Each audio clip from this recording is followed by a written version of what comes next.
Liverpool versus Leeds United on Boxing Day has been postponed due to a large COVID outbreak at Leeds United. This has been confirmed by both clubs and the Premier League. That's a total of 2 games on Boxing Day that have now been postponed due to teams not being able to field adequate squads and, of course, the protection, health and safety of the players. We're going to delve into that and some big transfer news today as well. It's why we're a little bit late going live because of the Liverpool Leeds news breaking. But big news for Man United and the exit of Anthony Martial. Some very positive news for Arsenal fans and their pursuit of a new striker. Some of the early stories about the representation of Dusan Vlahovic ignoring Arsenal are reportedly being told as untrue as things stand right now. And Liverpool themselves are looking at the possibility of a brand new attacking player joining in January. All that and much, much more on the Done Deal show this morning. Make sure the like buttons have been smashed, you've retweeted, you're following and subscribed. Let's do this, people.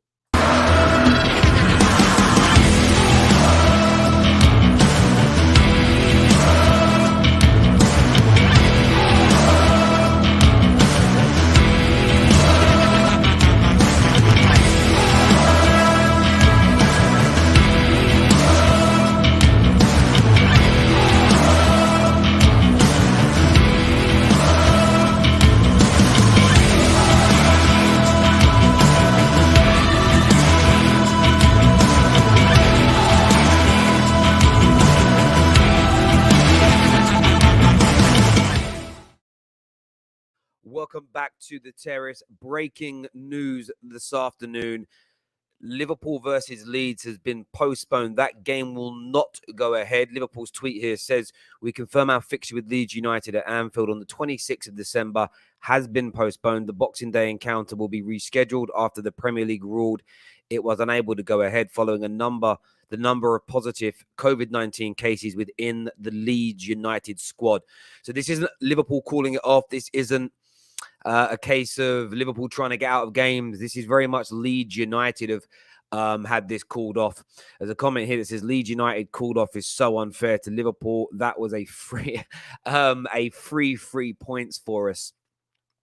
And look, listen, I think there's one club that are probably rubbing their hands together right now, and I would say that's probably going to be Man City. It gives them an opportunity to go further in front. Wolverhampton Wanderers versus Watford has also been postponed as well. So both of the 12:30 games on Boxing Day have been postponed. Everything else as it stands is still going ahead, but that game has been called off. So that game isn't going ahead as it stands. Those 2 games are not going ahead. That isn't going to change. They're done. They're finished. They will not happen now on Boxing Day. The rest are going ahead as it stands.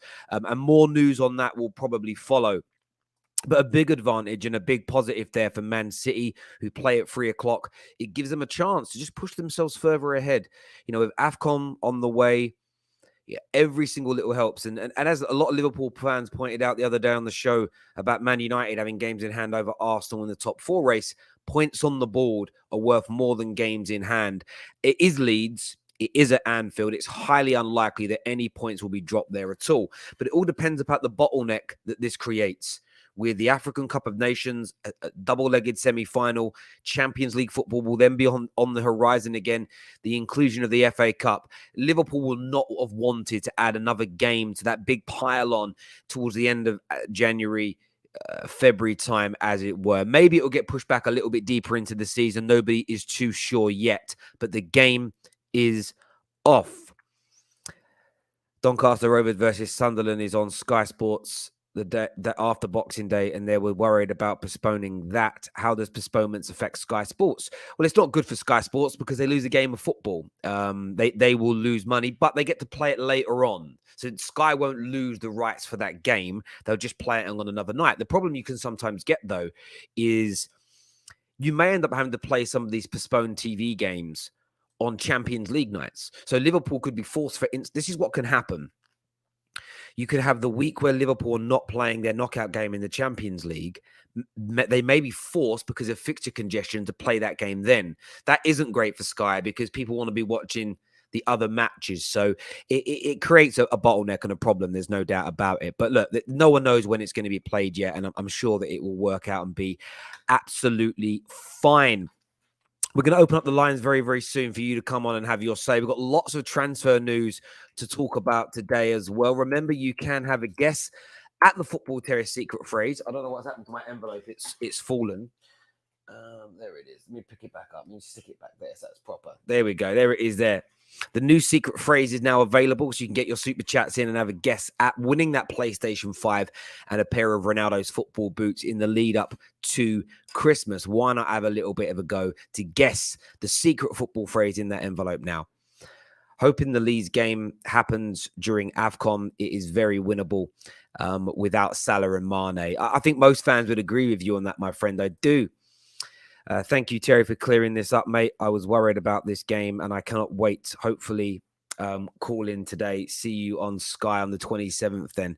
Top man, Donny James. Top man, my guy. Preach Gaming, watching over on Twitch, says, hey, Terry, hope you are well and ready for Christmas. What's your thoughts on Spurs versus West Ham? Do you know what? I thought both teams played really well. It was a great cup tie. And there was that frenetic 5 minutes, wasn't there, when...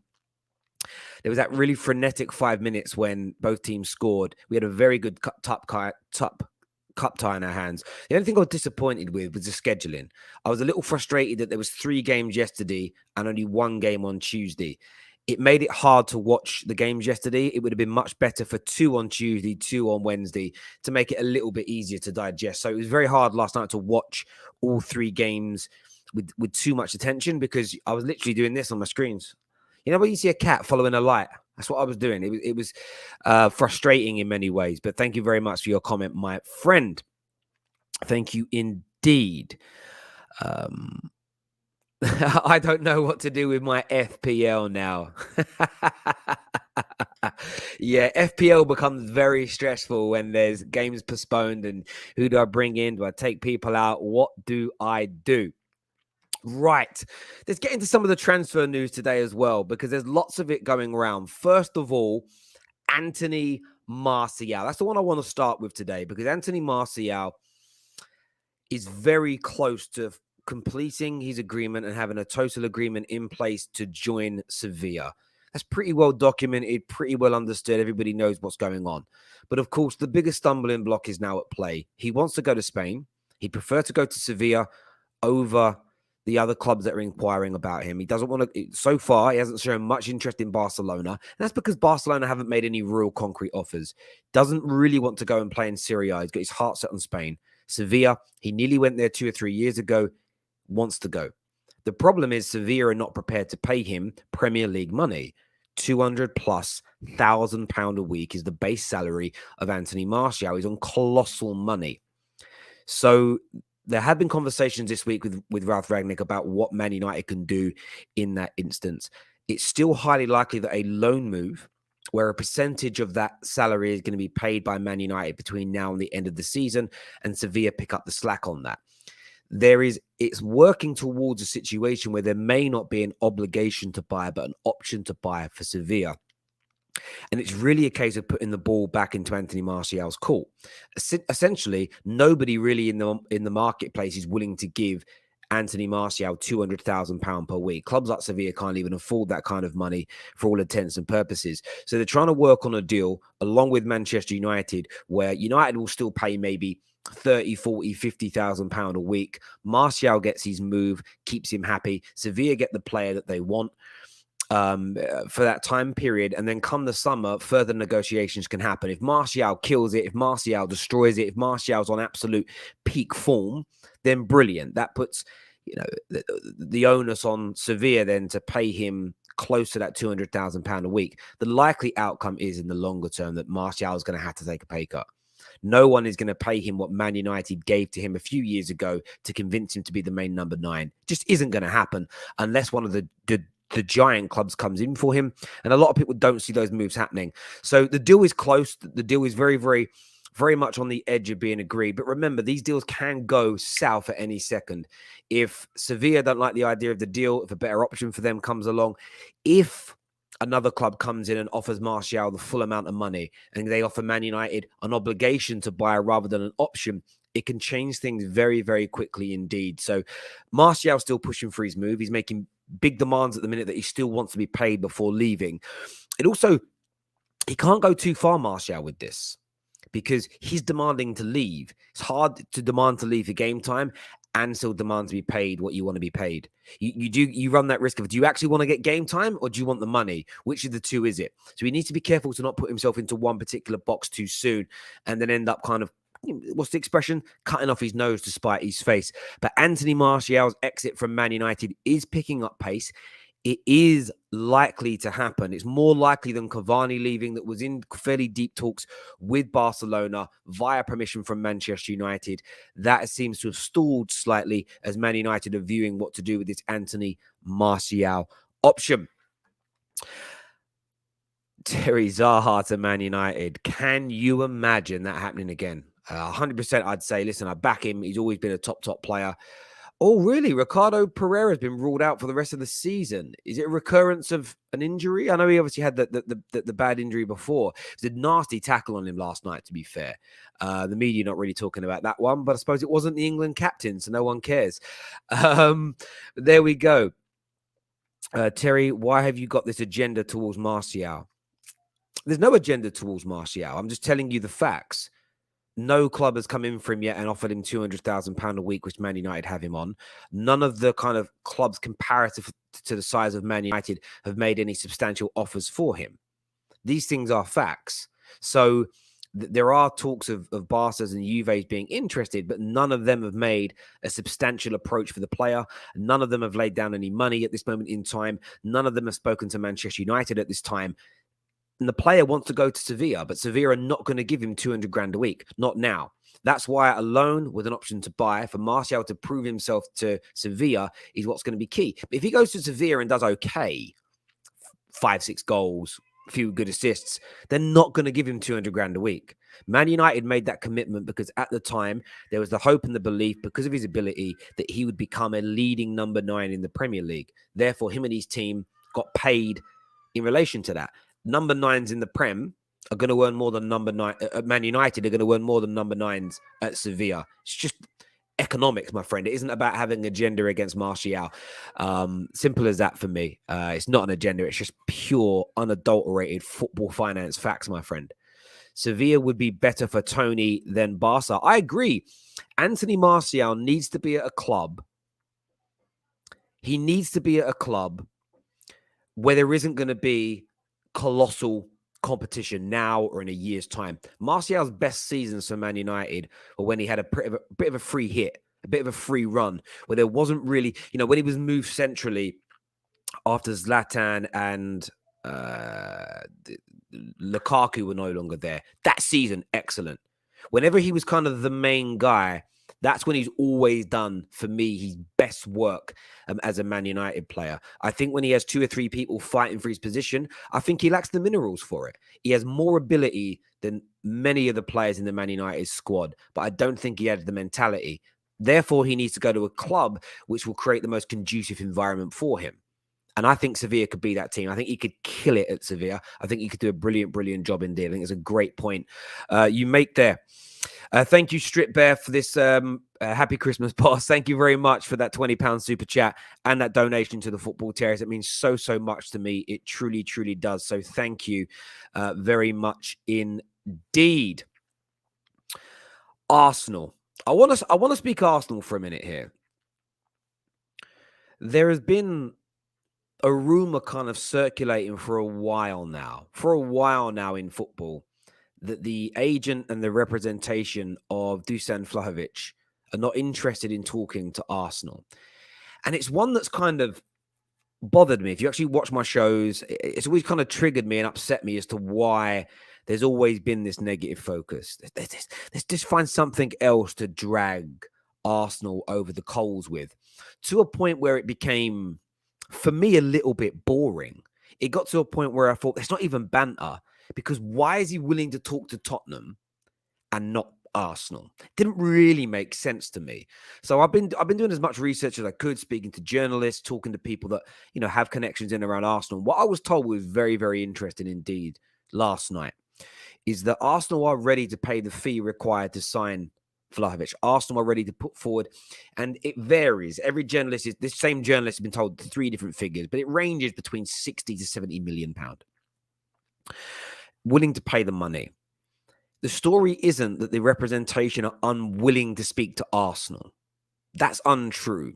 What it boils down to is that Vlahovic may decide to stay at Fiorentina until the end of the season because of other clubs that are showing interest in him that may not put offers in until the summer.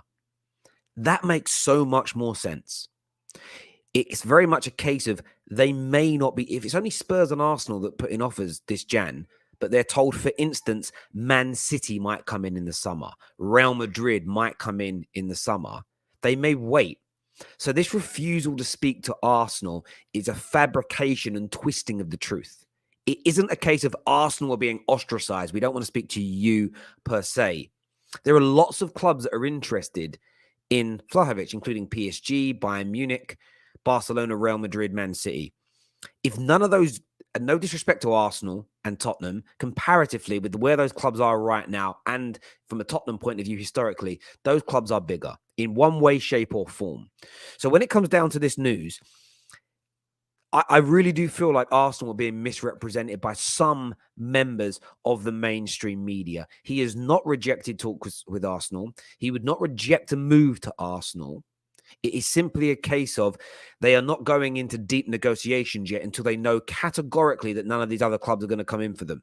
So if there's a chance that PSG will come in the summer of 2022, they may not make that move in January. And it's only may not. There's not been one single word into Arsenal that they are not willing to talk. It's more a case of, can you give us a bit of time? Arsenal have made their stance very, very clear in this situation that they are ready and willing to go. And by the way, that may be a game changer. This happens a lot in football. Maybe they're waiting on 2 or 3 other clubs who don't come forward. But Arsenal go, look, we're in the top 4 as it stands right now, semi-finals of this competition. We're improving well. We're willing to pay you X amount per week, make you the leading number 9 at the club. How about it? Sometimes that can be more tempting to a player than how long's a piece of string. You know, what if PSG don't come in for me? What if Man City sign Haaland? What if Mbappe goes to Real Madrid and suddenly 2 or 3 other options are closed, but by then Arsenal have moved on to Dominic Calvert-Lewin or somebody else? You know, sometimes a bird in the hand is worth 2 in the bush. But I do feel that Arsenal Football Club have been massively disrespected with this story. And it was one that just didn't. Sometimes I read transfer stories and something doesn't feel right. And I mean this with respect to Arsenal, to Tottenham. The fact that he was willing to talk to Spurs before Conte was manager and not Arsenal, I smelt a rat. Something didn't smell right about that at all to me. So, as far as I'm concerned, you know, Arsenal have definitely got a chance at signing this individual. They've definitely got a chance of bringing him into the Emirates, to the Emirates this January or this summer. But of course, they're going to weigh up their options. Interestingly, I was looking at the story yesterday. A lot of people were sharing the snippets from the Times when it came to Vlahovic. And I thought, okay, cool. Like that's normal.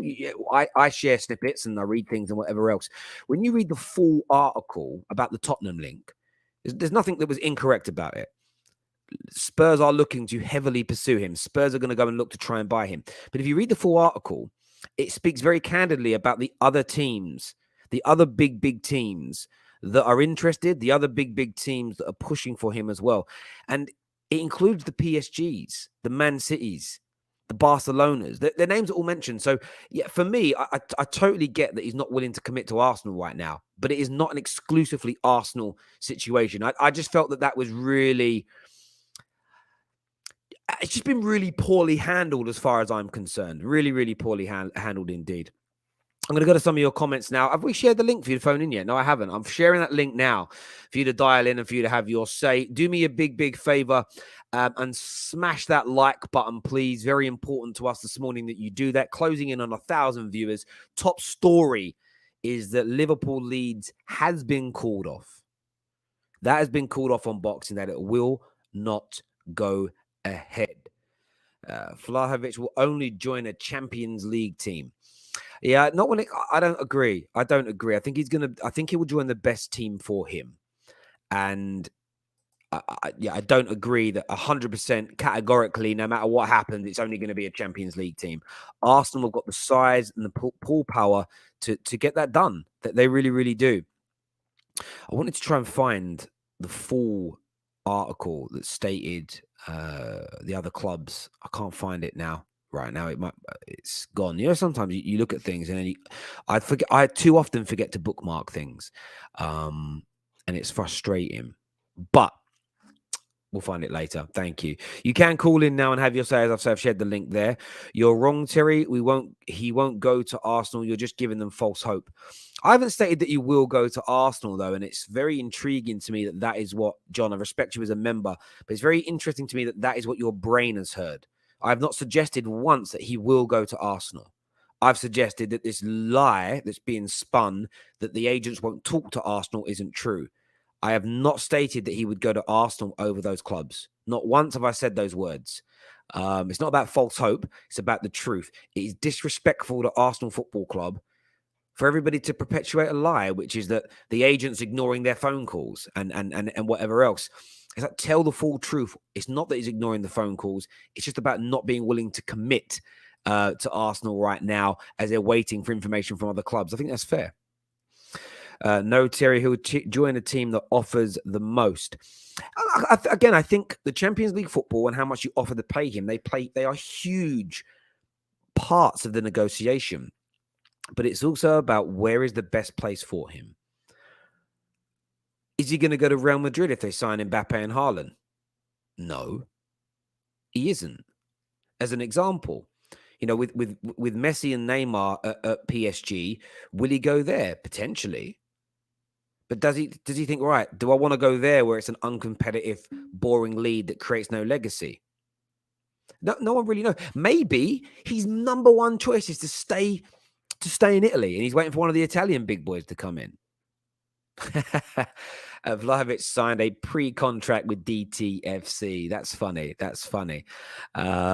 Fabrizio himself said his agent is ignoring Arsenal. But that's on Fabrizio, and I respect Fabrizio Romano. But I was told yesterday by some other very credible journalists that is not true. So, listen, I don't believe it's true. I don't believe that he's ignoring Arsenal's phone calls. That's just too... Do you know why the agent wouldn't do that, in my opinion? Is why would the agent damage a relationship with a club that he may need in future? It's a madness to me. When it isn't over a dispute, it just doesn't sound right. If they didn't want to go to Arsenal, do you know what they would just say to Arsenal? We're not interested. They'd answer the call, wouldn't they? It's just stupid.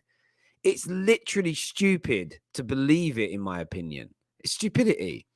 And Matt, just think about it out loud for 1 second. Why not just say, oh, hello, Edu. How are you, mate? Yeah, I'm fine. Yeah, look, he's not interested in playing for Arsenal at all, but we really appreciate your inquiry. Cool.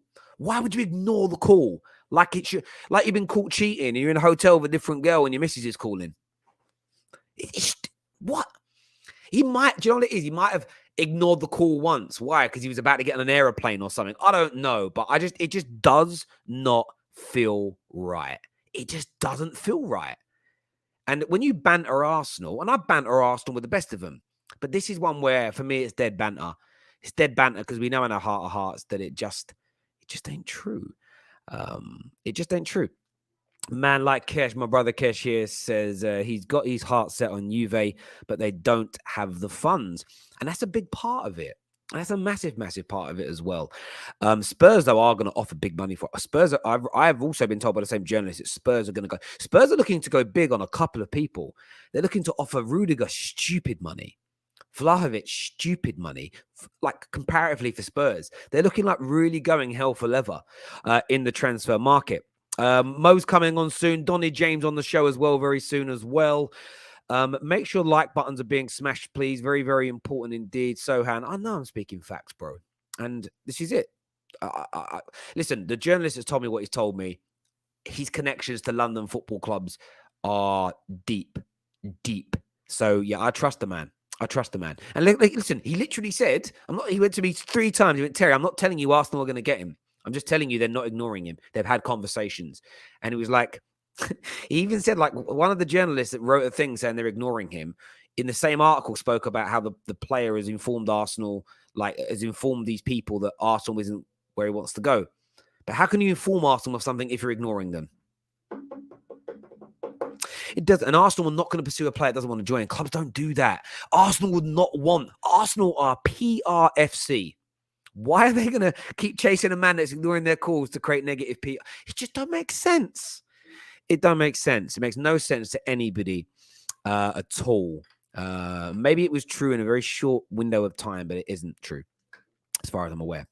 Liverpool. Let's talk Liverpool before we go to your calls here. I want to speak Liverpool Football Club today with you all. Report this morning from Luis Winter, who has said that Liverpool are ready to sign a top-level forward in January. And they have reportedly identified their target, which is Porto star Luis Diaz. Is claimed to be Jurgen Klopp's number one target. It says here that he has scored 12 goals and registered 3 assists in 15 matches for Porto so far this season. And Liverpool, who have been linked with a number of players to be the long-term successors to the likes of Mane and Salah, are reportedly been talking to the player. Equally, speaking on the Transfer Window podcast, Duncan Castles, who is one of the most well-informed journalists out there, says that Diaz is at the top of the list for Liverpool. It says the transfer, the summer transfer is more likely as Porto plot to win the Portuguese league again. However, Liverpool are prepared to spend next month in if the opportunity arises. Liverpool have a budget and a target in a top-level forward. So significant money to spend to improve that position will be available.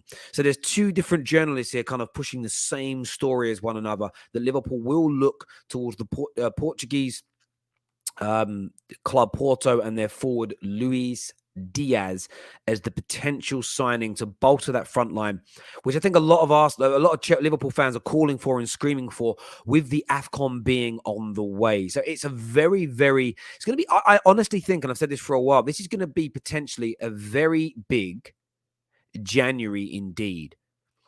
Lots of players leaving, lots of players coming in, 2 or 3 teams, including Spurs and Newcastle, looking to go very, very big indeed in this transfer window. Let's have a little look here. I just had a super chat come through, but I can't see it on StreamYard, which is very, very weird. I'm not too sure where it's gone. I can't find it. Here we go. Here it is. It says, how distraught will you be when Haaland signs for Liverpool? Listen, if Haaland signs for any Premier League team but Manchester United, I'm going to be distraught. I'm going to be upset. I'm going to be frustrated, because he is undoubtedly one of the greatest strikers in world football now. One of the greatest finishers around right now. He will score in his career over 600 career goals, which is colossal. He'll be one of the highest goal scorers in the history of European football, and you want him at your club, even if it's for a 3 to 4 year period, because he's going to then move on again. In that 3 to 4 years, if Haaland joins Liverpool, for instance, they become outright favourite. If you join in January, they would catch Man City in the league, hunt them down, shoot them down. Haaland is the best finisher in world football right now. The best finisher, the most deadly, the most potent attacker out there. And just discount Messi and Ronaldo for a minute. Just take them out of the equation. Everybody else, the best of the rest. Because someone will throw in, oh, Messi's better. But yeah, listen, well, Messi ain't been better this year, to be fair. But there we go. Yeah, I wouldn't be happy with that at all. It would be a horrible thing to happen for me. We're not signing anyone until the summer at least, is, dare I say it, Drift. Listen, I don't know in Liverpool. I think Liverpool's hands could be forced depending on what other clubs do. But a lot of noise starting to come out. Right, let's go to your calls now, people. Let's go to your calls now, my people. First on the show, Mo's going to join us. Mo's a Man United fan, long time no speak. Make sure that like button's being hit, people, as well. Get that done right now. Let's do it.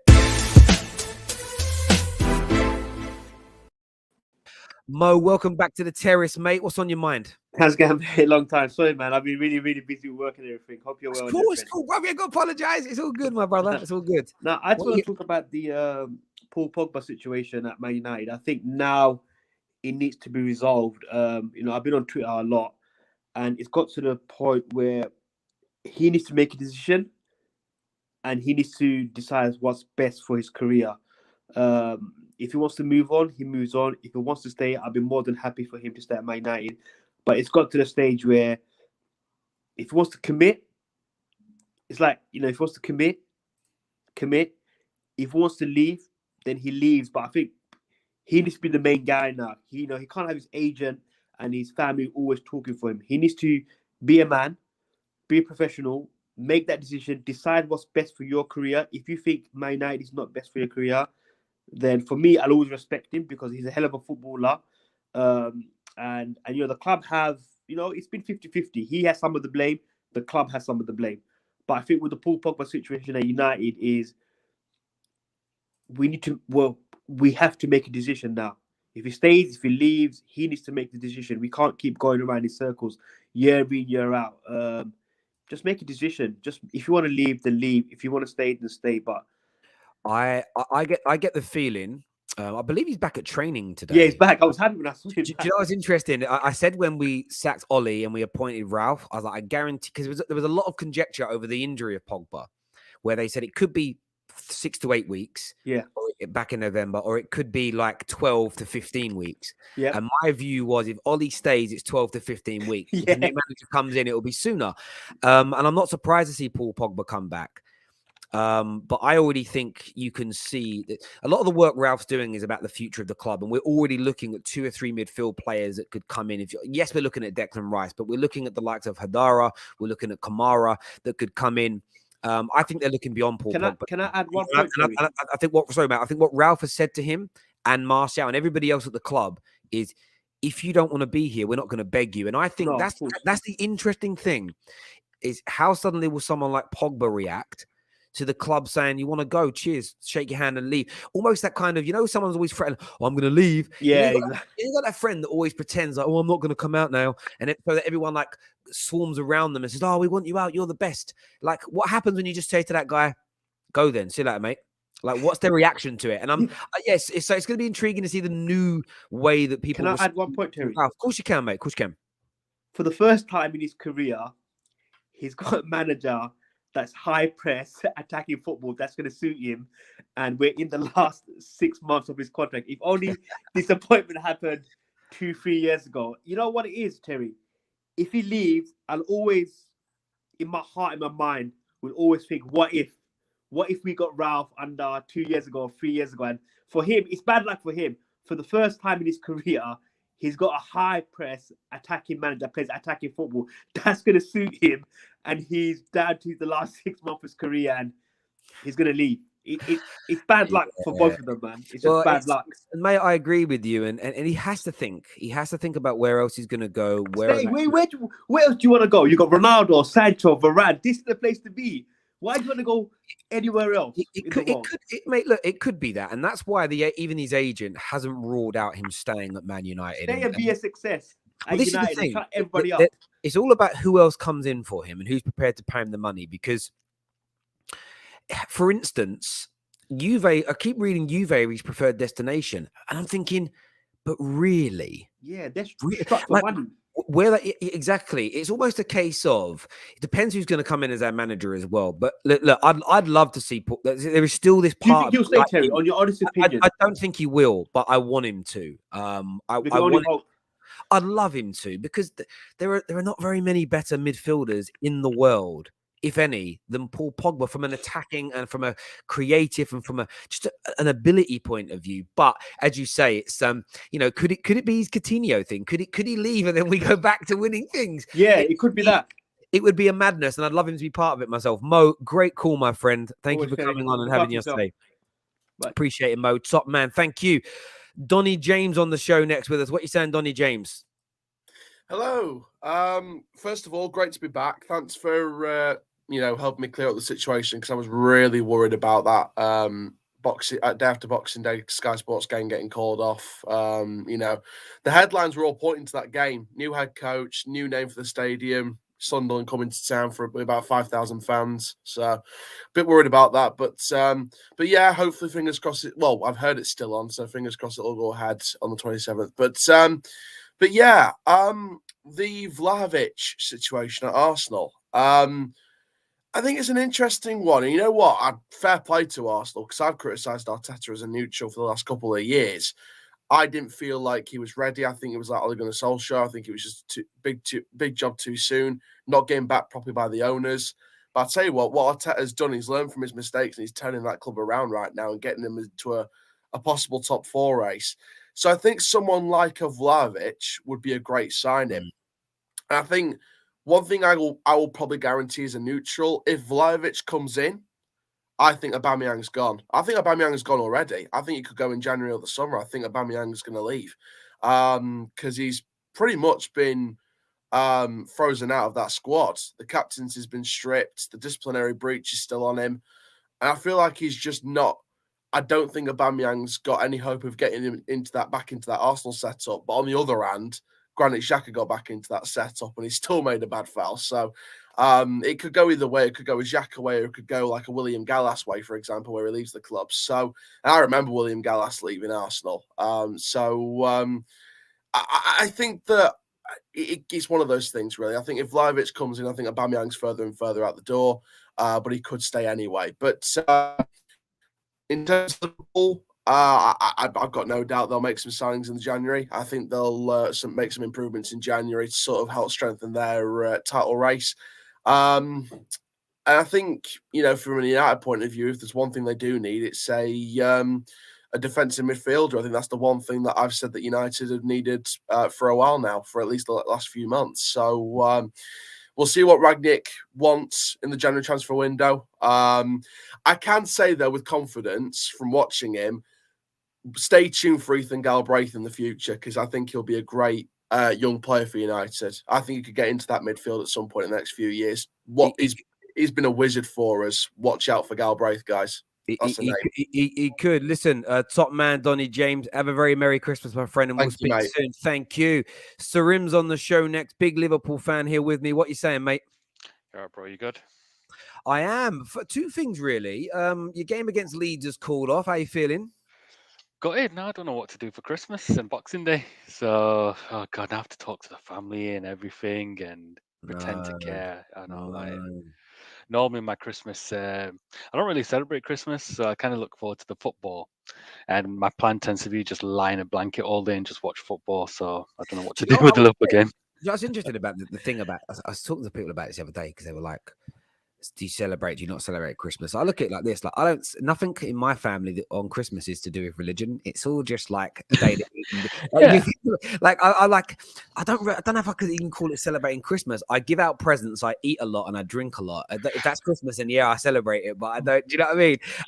Minus the presents, we do all the eating and meeting up and stuff like that. That's about it, really. It's not like celebrating, but it is what it is. It's a day off. That's what it is. And I'm religiously. Are you Islamic? Yeah, Muslim, yeah. Okay, I thought so. So, question I've got for you is, when in the build up to any of your kind of celebrations, ceremonies, etc., is there a naughty or nice list for Santa in comparatively? Is there anything like that exists? I'm really intrigued to know. No, we just get beats from our parents if we fucking not. That's it, really. That's it. None of this naughty and nice list. Just listen, there's a saying that my dad always says to me: spare the whip and spoil the child. That's what we need to go back to. Wow, there we go. Listen, brother, I love that made me die, bro. That's hilarious. No naughty or nice. We're so soft. No. We're so soft. Just get the belt out, bro. Yeah, just be honestly. In terms of your links today to Luis Diaz, what's your take on that? Do you feel like Liverpool are going to spend some money in January? I don't trust them. That's my thing. I don't know if they will. I don't know if they won't. They're just the most confusing team ever. Like, we need players. We should have done this in the summer, if I'm being honest. But if we get players in Jan, I hope they hit the ground running, because buying players from the Portuguese league, I am not 100% sure if you'll hit the ground running. Mind you, the last player I seen that was a big signing from the Portuguese league went to our biggest rivals, and he kind of hit the ground running. So let's hope he has the same effect as he does. Yeah. He did. Yeah, it's an interesting one for me. You guys need reinforcements, and I think Dom Hussim said it on the show last night. Liverpool need to make sure they keep everyone, and you need to buy people. You need goals. You need goals. and bodies as well, you know. And look, there's no guarantees. What I will say is that Luis Diaz seems more of an FSG Liverpool signing than Erling Haaland. And going from in the summer, I'd probably talk to him in Jan and say, look, we'll give you 10, 15 million extra. Come now, because we might as well get ahead of the competition. It's a win-win for us. If we can get ahead of the competition and get him in Jan, we've got our goal scorer, and Salah and Mane can go off, and we don't have to be that stressed out, praying to God that they lose. Like, I personally want them to go and win this AFCON, either or. But as a Liverpool fan, I'm kind of worried like when they're out, our goal output's just literally Jota, and that's it. And if you only got one goal scorer, you do tend to struggle to win games that way, because if he's quiet, then we're kind of screwed. And we're so close in the title race, it's nip and tuck, and this can be the difference maker for us. It could be just getting that person in that comes in and relieves that pressure, gets you those goals, gets you through it. But that's why I think about this Leeds game being called off is so pivotal as well. And again, I'm not trying to rub salt into anybody's wounds. Man City will probably beat Leicester, and that puts them. I know they've got a game in hand, but that puts them 6 points in front. You then go into that period now where you're going to have Mo Salah and Mane away. Yeah. You've now got probably, at halftime yesterday, none of you expected to have 2 more games in January. You now have 2 more games in January. Even and if the semi-finals as well. You're one away from the final, really. Yeah, one round away. Which makes it harder to play a lesser team in it. Yeah. Getting Shrewsbury in the FA Cup is also a conundrum, because even your weakest team is going to beat them. So you're going to have at least 2 FA Cup, 2 League Cup games. You've got the AFCON, and you're going to be 6 points behind City, yes, with the game in hand. But if you drop points now in any of those games when those boys are away because you don't have goal scorers, and that suddenly goes to 7 points or 9 points, it's the psychological uphill battle of having to chase down a team that barely loses games, barely draws games. It's a bit like with Chelsea. Chelsea cannot afford to lose a game now in their next. They've got to win their next 5-6 games on the bounce without foul. And, I think it's terrible news for Liverpool, really, for this game to be postponed. You want these games before AFCON, as many as you can, rather than all after, for me. Well, I was at the time thinking, maybe we can have a bit of a break. Players can rest up and this, that, and the other. But you make a really good point. I'm just like, maybe it's not so good after all. I think it just depends on when we end up playing them. Because if we can push it back as far as possible till all our players are back, then maybe, it can be a blessing in disguise. But like you're saying, like, City will win their game. They're 6 points ahead, and you'd rather have the points on the board than games in hand. And, it is going to be a bit of a stressful January. And we could fall out of quite a lot in literally 1 month. I agree. And I think from my perspective, I said this about Man United. I was kind of happy about the little rest for a game or two. And then I got to this point where I'm sitting there saying, I don't want any more Man United games being cancelled now. We're falling behind Arsenal in terms of points. I don't care that we've got 2 games or maybe 3 games in hand.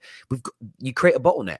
And Liverpool going through to this semi-final has made that, with respect, even worse, because it's 2 more games added to your calendar that maybe none of you expected. And it's like, you're going to have the Champions League. Once you get like these semi-finals out the way and the FA Cup rounds, you're suddenly 2 or 3 weeks away from the Champions League starting. And you guys want to be having those, in the first round of knockout stages, you want to be getting that week off in Champions League football. What you don't want is Premier League games being crammed in and everything else. Thank God they've cancelled replays in the FA Cup as well. It was about time, really. FSG need to step up here and back the Liverpool fans, back Jurgen Klopp, and go out in January, 1 or 2 signings, ensure nobody leaves, create a slightly thicker squad, maybe than Jurgen Klopp normally wants, because you're in everything. Like, everything's on right now. It would be so, you could hear the noise at Anfield last night.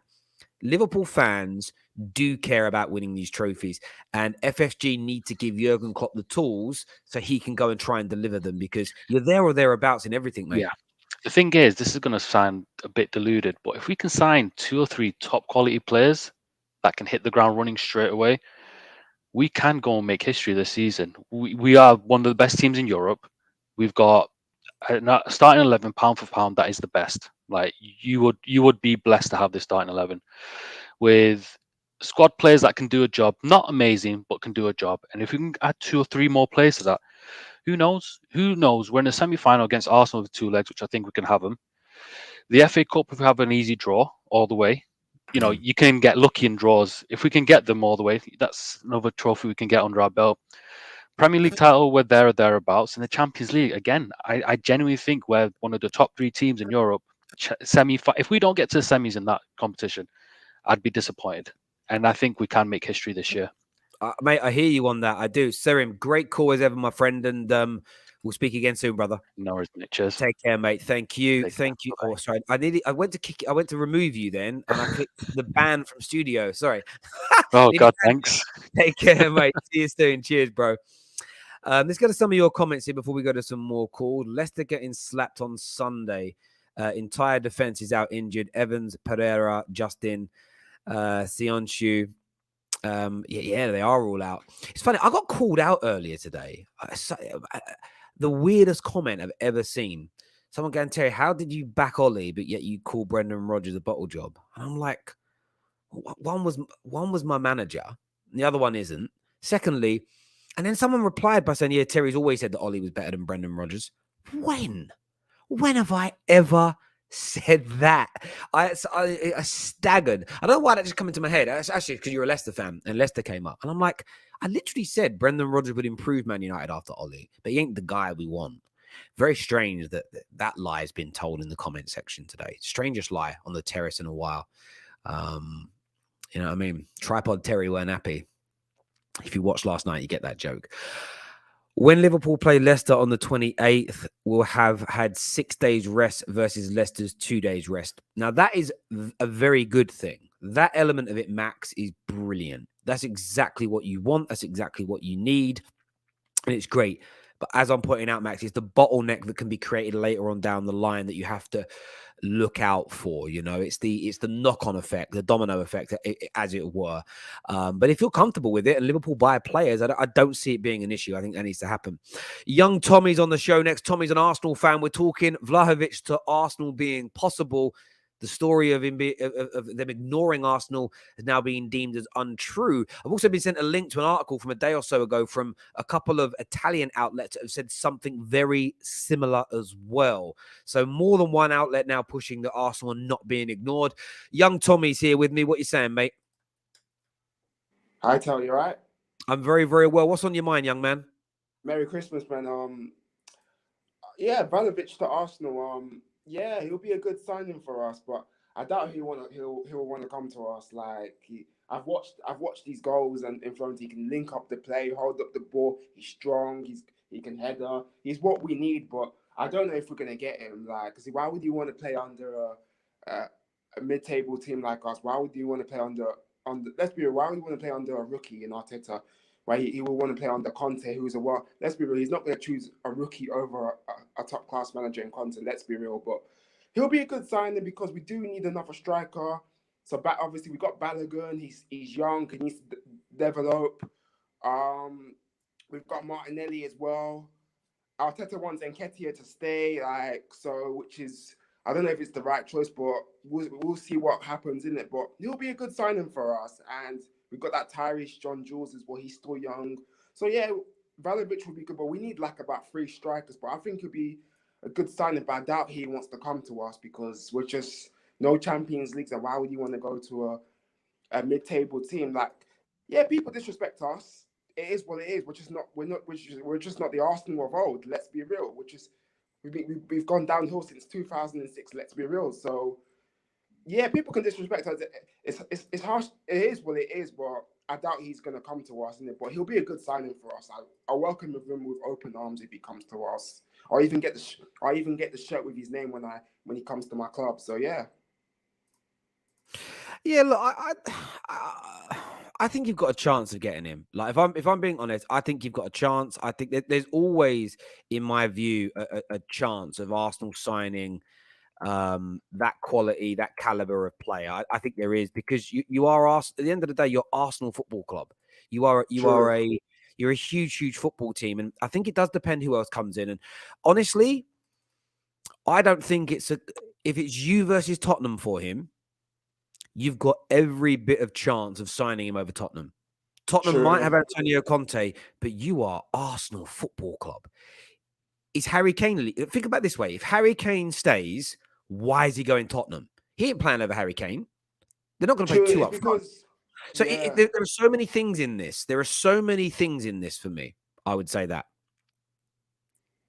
Yeah, the reason is because Tottenham do need another striker because Harry Kane sometimes obviously he's injury prone as well, and they have a better squad than us and a better manager. So obviously I can't stand these lot because these lot do my head in, but they have a better squad than us and a better manager, which is true. But if it comes to him, yeah, I'll welcome him with open arms. Like, and we need to ship Aubameyang. I've had enough of this. There's more on ship him out and.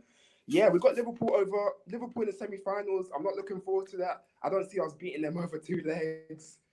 Like, we just have to hope to beat them at home, then draw 0, go to Anfield and just play for a 0-0. But I doubt it's going to happen. I think it can be a North London derby final. It can be a Tottenham, Arsenal versus Chelsea final. It could be a Liverpool and Chelsea final or Liverpool-Tottenham final. So I wish everyone the best and the best team wins and wish everyone the best. Hopefully I can go to Wembley Stadium with my family if we get to the finals. So yeah, it'd be good to go to the mate. The semi-finals are going to be interesting. I've already said it. I want a North London derby final. It would be. It could happen. It would be horrible and brilliant at the same time. It would be amazing. It really, really would. Young Tommy, I would love to win the Carabao Cup as well. I would love to win that trophy because we've got of course you would. Finals in 2007, 2011, 2008, and we've lost and we haven't won it. And we've lost, which is the Birmingham City one.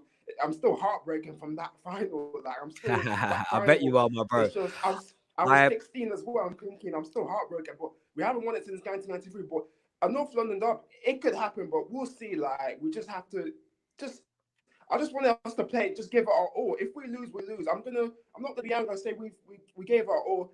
Liverpool's Liverpool, the best team in the league. It is what it is. So, but we'll see. No, hopefully we can beat them at home and then get 0-0 at Anfield and Tommy, the final. I hear you, young man. Top man for coming on and having your say. I appreciate that, bro. Thank you. Ladies and gentlemen, 6 p.m. tonight. The Bet Victor Top 6 show is back. We're going to be previewing the Boxing Day games, of course, but we're going to be taking a look at some of the best players so far this season. We're going to be taking a look at some of the worst players, best managers, expectations for the second half of the season, new, fresh predictions as well. Now, however, I need you to go over to that stream now and hit that like button. We've pinned the stream to the live comment section right now. So go click on it. Hit the like button, set your bookmarks, 6 p.m. I want you all there on the dot. It's going to be a big show this afternoon. Big show to build up to the festive football bonanza that is the Premier League. And I want you there for the debates. The best, the worst, the indifferent players so far this season. And we're going to be doing our second half of the campaign predictions. Who's winning the league?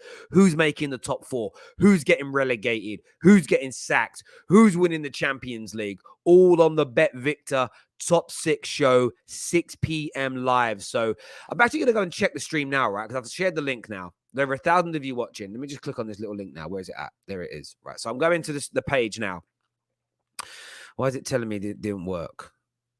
Why is it telling me that it didn't work? Where's this at? Where's this link at? Let me go to this now. Hang on. Sorry, my people. I'm going to go to the page now, right? Very strange. It's annoying me now. Right, hang on. Where are we going to here? All right, it's loaded up. Here we go, right? So how many of you that comment? 13 likes over. Let's get that stream to over 200 likes right now while we're live on the air. Go and bookmark it. Go and get that done as it stands right now. The Bet Victor Top 6 show. It's open. It's done. I've shared the link in the live comment section, and I'm going to share it again in case I'm going to spam the mofo over there on Twitch as well. Go and get it done. Go and hit that like button. It's only gone up 1. Let's get it done now, people. I want that ready. I want you ready for tonight's show. It's going to be big. It's going to be a big show tonight. Remember as well, tomorrow, Christmas Eve, live with Hugh Wizzy, another episode of Straight Facts. We've got loads coming up on the terrace over this festive period for you. Loads. Absolutely loads. What are we looking at here? Spurs will beat Arsenal. It's what Deshane's got to say here. Next on the show, Ishak is here with us now. How's it going, brother? Yeah, I'm good. How are you? I'm very well, my friend. Long time no speak. What you here to say, my friend? About Vlahovic. Go for it. Speak to me. Talk to me. I want to say, like, if it's between Arsenal and Tottenham, where do you think he will go? Because I think he will actually go Tottenham. Why do you think that? Because of the simple reason that we have Conte, and that we are going big with him, because he wouldn't have come to us like with the transfers, because we like promising him, and because of the fact that we have Paratici as well.